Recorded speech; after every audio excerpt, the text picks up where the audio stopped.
Vale, hoy voy a hablar de José Capote. Él es un psicólogo clínico. Él se vende como políticamente incorrecto, pero lo dudo. Y, y bueno, él tiene un canal de YouTube.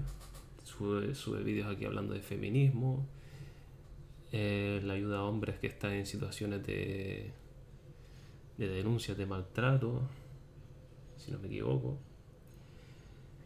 Y bueno, aquí hay un vídeo donde habla sobre la ley integral de violencia de género, que bueno, que no es algo nuevo. Aquí en este artículo de la Wikipedia la tenemos desde 2004. O sea, aquí en España ya llevamos bastantes años con la lacra esta. Y bueno, aquí José Capote explica, eh, narra un testimonio que tuvo con un hombre que fue denunciado por su pareja por malos tratos. Y, y bueno, creo que es importante esto. Me escuche. Atentos a esto que os voy a contar, que no tiene desperdicio alguno. Vamos a entender cómo funciona la ley en nuestro país, sobre todo esta ley de la cual siempre hablamos, la Ley Integral de Violencia de Género. Voy a un juicio por malos tratos en el ámbito de la pareja, en el ámbito familiar. Para él piden 6 años de prisión. Ella lo denuncia por malos tratos físicos y también psicológicos.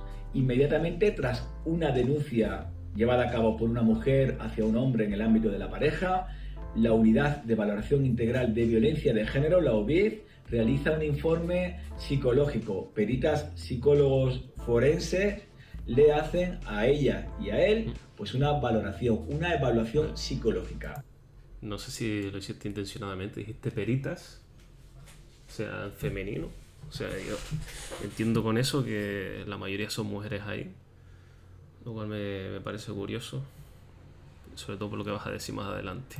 En esta evaluación, que tiene muchas irregularidades que ahora os contaré, pues lo que se establece es un nexo causal entre el relato de la víctima y la sintomatología que la víctima presenta según unos cuestionarios y unos test. Este nexo causal entre el relato de la víctima y la sintomatología que ésta presenta se establece tras un cuestionario que es un cuestionario de estrés postraumático.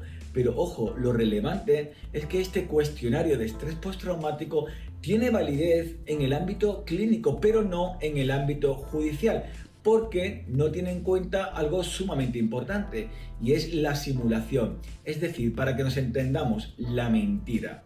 Las irregularidades son varias, porque además de que no utilizan los cuestionarios oportunos y pertinentes, también las peritos forenses no tienen en cuenta que en el relato de la víctima hay muchas contradicciones. Pero Vale, entonces ya estás diciendo que de entrada este tipo de juicio está sesgado contra el hombre, a pesar del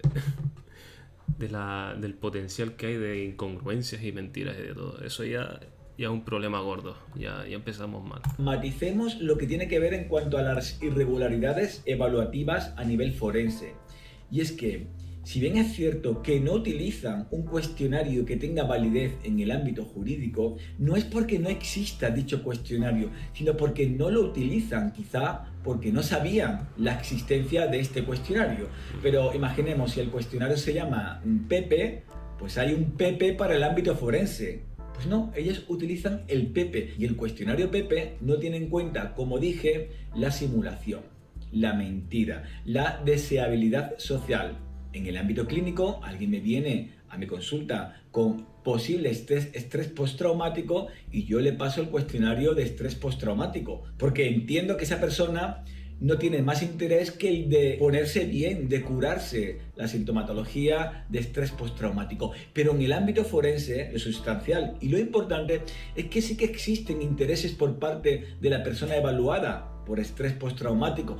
Por lo tanto, por ello se elaboró un cuestionario de estrés postraumático concreto y exclusivo para el ámbito forense, porque, como digo, tiene esa validez, porque, como digo, tiene en cuenta la simulación y la mentira.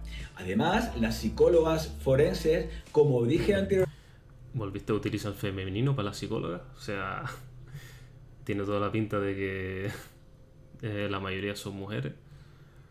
Así que me parece bastante curioso. Normalmente cometen otras irregularidades, como contradicciones a la hora de establecer pues las entrevistas clínicas, o sea, no las objetivas como son los cuestionarios y test, sino la entrevista subjetiva que se lleva a cabo en una conversación que se tiene con la persona que denuncia y también con la persona denunciada, con ella, con la mujer y con el hombre. Una de las irregularidades mayores, y no me voy a extender, es que ella, la presunta víctima, la mujer que denuncia, presenta hasta 11 partes médicos de urgencias en las diligencias que se van a llevar a cabo en el periodo de investigación.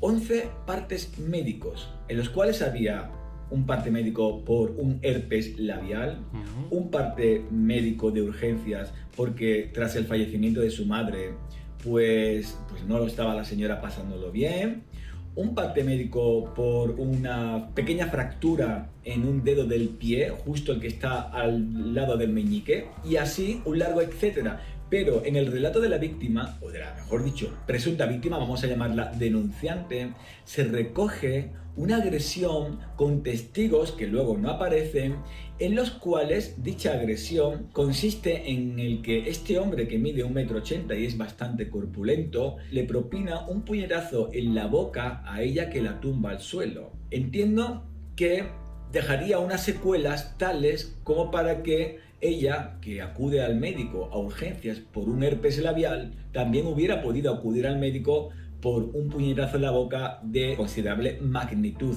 tal así que la acabó tirando al suelo. O sea, ¿te queda claro?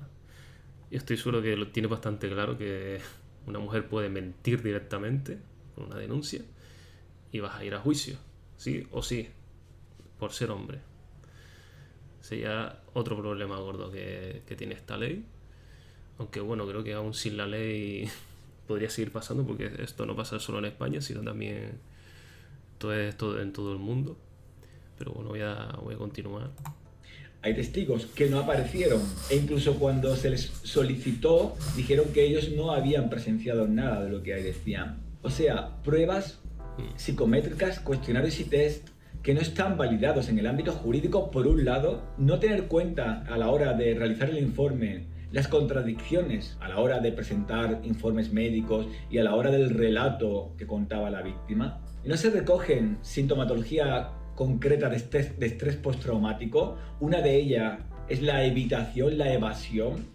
Eso quiere decir que la persona rehusaría incluso hablar de lo ocurrido, de los presuntos malos tratos, y eso no se recoge en la evaluación que realiza la UVID, la Unidad de Valoración Integral de Violencia de Género. Pero lo sustancial de todo esto es que llega el momento del juicio y a él le ofrecen una conformidad. Lo primero que ocurre cuando llegamos al juicio es que nos dicen que el juicio no se va a poder celebrar porque las peritos forenses, las psicólogas que realizaron esa evaluación, pues no se ha presentado.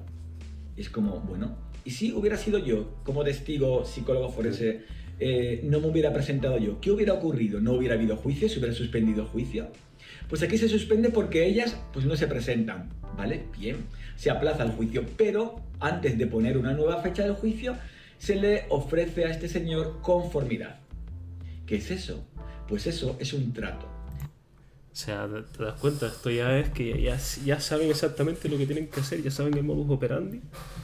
Yo imagino que de tantos años que llevo hasta aquí ya tienen una experiencia ya. Y ya sabían en qué momento tenían que ausentarse del juicio, sabían en qué momento tenían que ofrecerle un trato. Y digo yo, si lo que se busca es proteger a la mujer, que obviamente no es el caso, porque ya se ha visto que en el caso este es todo mentira, es todo una patraña. O sea, se le ofrece un trato al maltratador, o sea, no hay... ahora lo dice que se le da una alternativa para que se libre de la cárcel. Y digo yo, de verdad es esa la... O sea, la intención es evitar que haya maltratadores y luego se le ofrece un trato para evitar la cárcel. Luego él también lo comenta, pero por las razones equivocadas. Le dicen, y ojo que aquí viene la trampa, vamos a posponer el juicio porque no se han presentado las psicólogas forenses.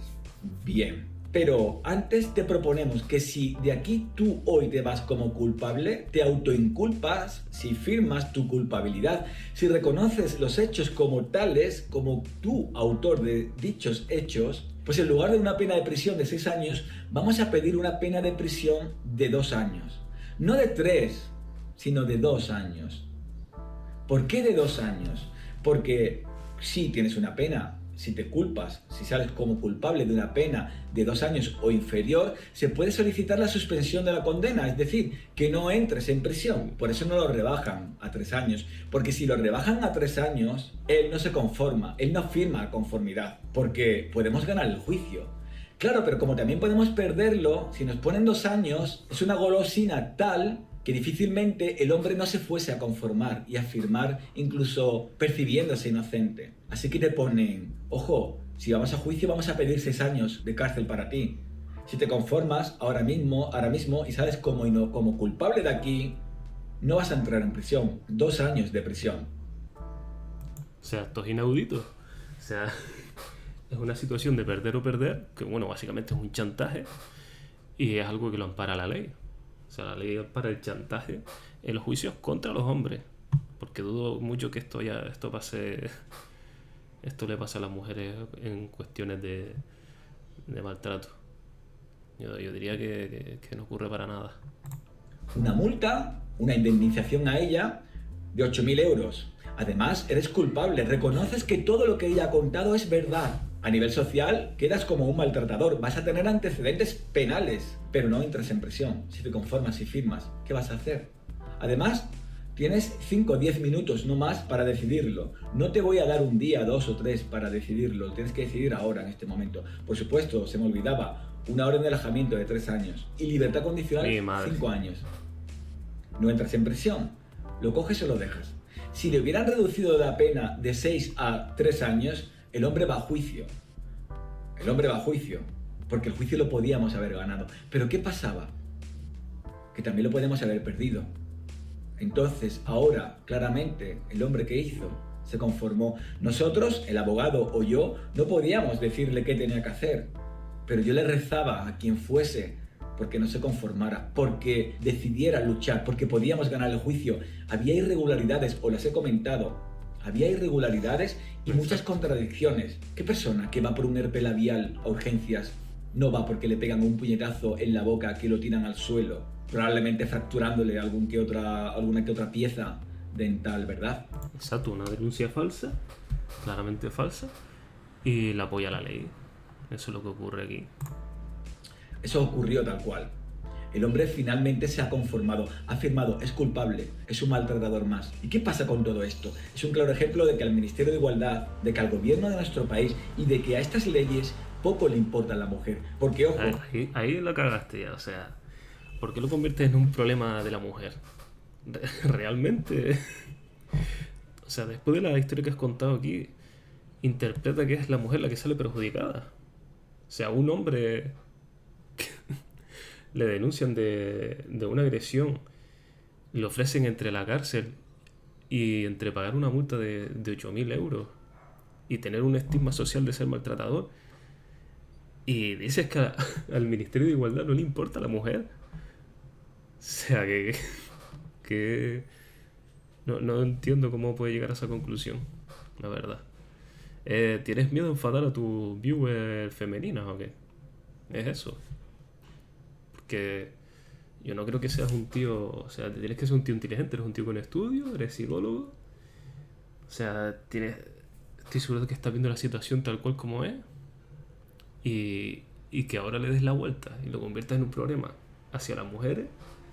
Me da a entender que no estás siendo honesto o estás siendo cobarde, porque ¿cómo puede llegar a esa conclusión? ¿Por qué todos los que hablan contra el feminismo en España tienen ese miedo a dejar al hombre como el afectado?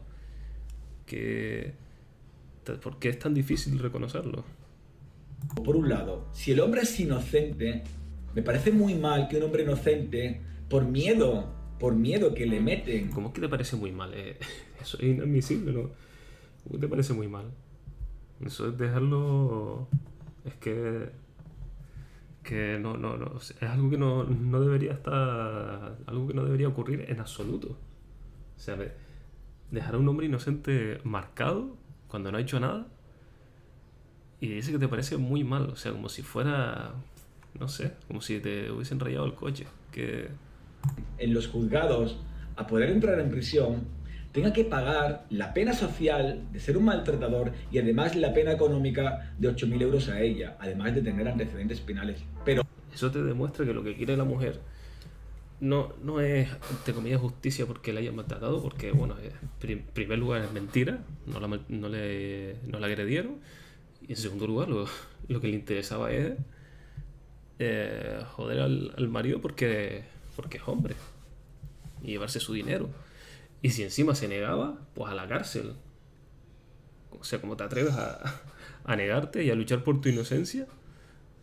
O sea, y a dejarla a ella sin dinero, pues ibas a pagarlo caro. O sea, es el chantaje más bajo que pueda haber.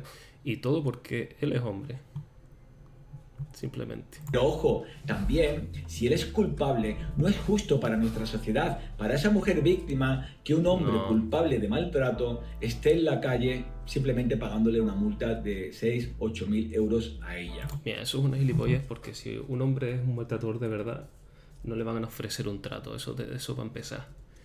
Y segundo, España, tengo esta estadística aquí del 2011, pero he visto de otras fechas y no ha cambiado mucho. Y España es de los países con menos, o sea,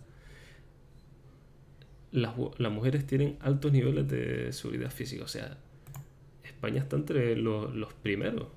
O sea, aquí el maltrato a la mujer de lo más bajo del mundo. Y estás diciendo que es un problema. Que el problema es el afectar otra vez a la mujer. Yo no entiendo la verdad. ¿Por qué ese afán no sé, de desviar el tema? Coño, reconoce que somos los hombres los que están en peligro con este tipo de leyes y de sistemas corruptos. Que además la puede pagar pues a plazos, como se suele decir. Es injusto Vale. tanto si es inocente para él como si es culpable para ella o para otras muchas mujeres que pueden recibir los malos tratos que Pero, él supuestamente no. le produjo a su expareja. ¿Sabes? Dilo claro. O sea, no te acobardes. Di claramente que esta ley nace del odio al hombre y lo que busca es castigarlo, sea culpable o no. Es una ley para poner al hombre debajo de la mujer. No tengas miedo de decirlo, no titubees, no intentes desviarlo hacia la seguridad de la mujer. Las mujeres en este país son las que más protegidas están del mundo. ¿Por qué te preocupa tanto eso? Céntrate en el verdadero problema. ¿Sabéis quiénes son los únicos beneficiarios de toda esta historia? Lo sabéis, ¿verdad? Pues aquellos organismos quienes reciben dinero de los fondos europeos por cada culpable, por cada condena, por cada una de las condenas que se establecen en nuestro país en el ámbito de los malos tratos, en el ámbito de la violencia de género.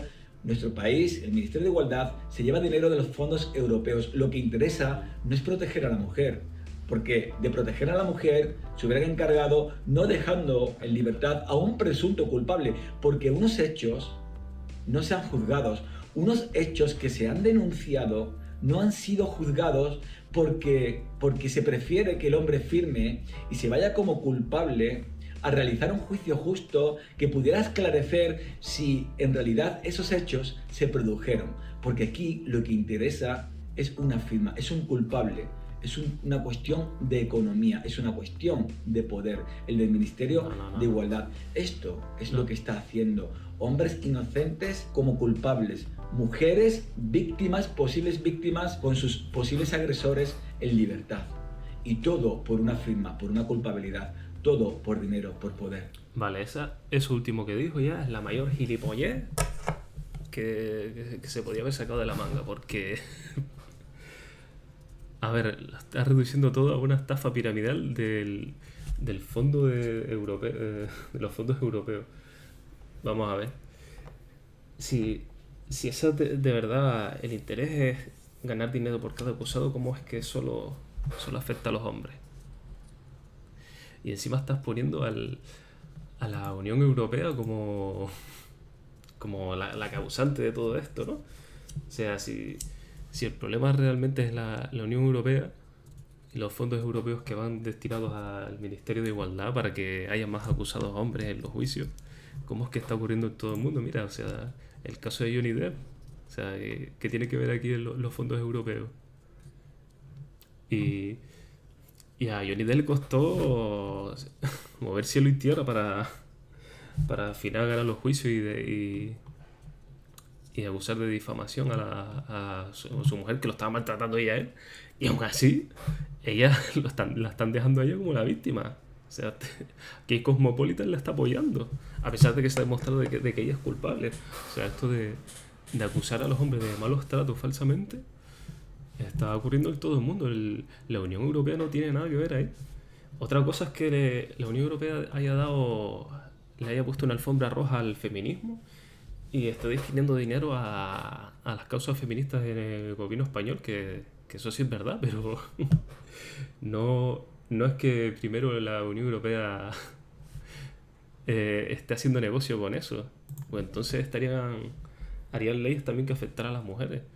Si lo que busca es beneficio económico, pues oye, aprovechate también de la segunda mitad de la población, ¿no? Y luego encima intentan dar la vuelta así, como que son las mujeres las afectadas y yo no sé, yo cuando veo a Irene Montero aquí poniendo leyes nuevas, yo no veo ninguna mujer quejándose de... más bien aplaudiéndole, dejándolo como heroína. O sea, yo no sé, te pones aquí que eres políticamente incorrecto y no eres capaz de decir cuál es el verdadero problema. Y ocurre lo mismo con un... O sea, la única cosa que tenemos aquí en España para hablar contra el problema que es la misandria, que como explica aquí, y él sabe de primera mano, está ya arraigada hasta en el sistema judicial. Si estas son las pocas cosas que tenemos y ni siquiera son capaces de señalar el problema como es, o sea, no tenemos nada que hacer, no vamos a ninguna parte. Y es por eso que Irene Montero sigue aquí, sigue haciendo leyes que nos afecten a los hombres, con la ley de CSI, la ley esta lleva desde el 2004 y no sé si va a desaparecer después de tanto tiempo. O sea, mucho menos si ni siquiera somos capaces de señalar el problema como es, que es que tenemos un sistema misándrico que por ser hombre te puedes meter en la cárcel, como dijiste ahí, hasta 6 años sin haber hecho absolutamente nada. En el mejor de los casos pagando una multa de 8.000 euros. Es que, en serio, esto es demencial. Pero bueno, aquí lo dejo.